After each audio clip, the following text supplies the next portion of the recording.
Assalamualaikum warahmatullahi wabarakatuh.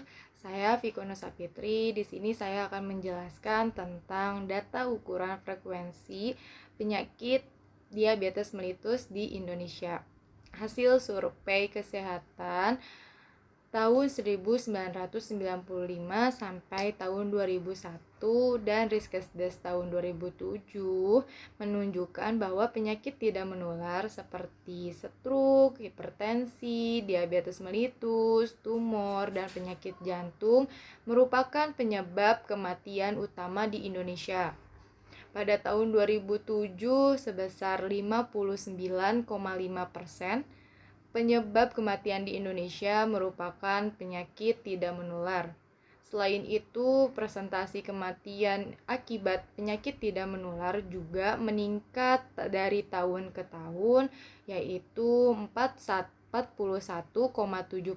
pada tahun 1995, 49,9% pada tahun 2001, dan 59,5% pada tahun 2007. Di sini ada gambar distribusi kematian pada semua umur menurut kelompok penyakit Indonesia tahun 1995 sampai 2007. Dan di sini juga ada prevalensi diabetes mellitus berdasarkan diagnosis dokter pada penduduk umur lebih 15 tahun, kurang lebih 15 tahun menurut provinsi tahun 2000 menurut provinsi tahun 2013 dan 2018. Nah, jika dibandingkan dengan tahun 2013, prevalensi diabetes mellitus berdasarkan diagnosis dokter pada penduduk umur kurang lebih 15 tahun, hasil Riskesdes tahun 2018 ini meningkat menjadi 2%.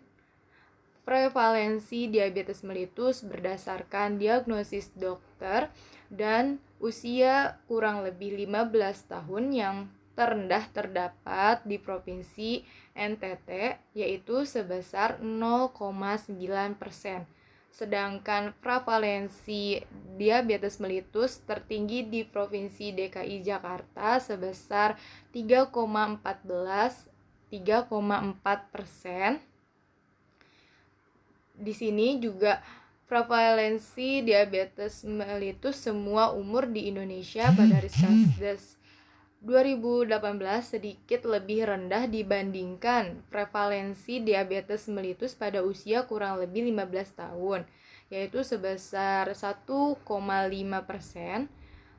Sedangkan provinsi dengan prevalensi diabetes mellitus tertinggi di semua umur berdasarkan diagnosis dokter juga masih di DKI Jakarta dan terendah di NTT.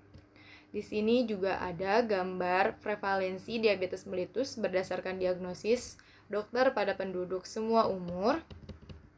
Dan gambar di atas membandingkan prevalensi diabetes mellitus pada semua umur dengan rutin periksa kadar gula di Indonesia selama tahun 2018, di mana dapat diketahui bahwa kesadaran untuk memeriksa kadar gula darah secara rutin pada penderita diabetes mellitus sudah cukup baik karena prevalensinya lebih tinggi dibandingkan penderita diabetes mellitus semua umur.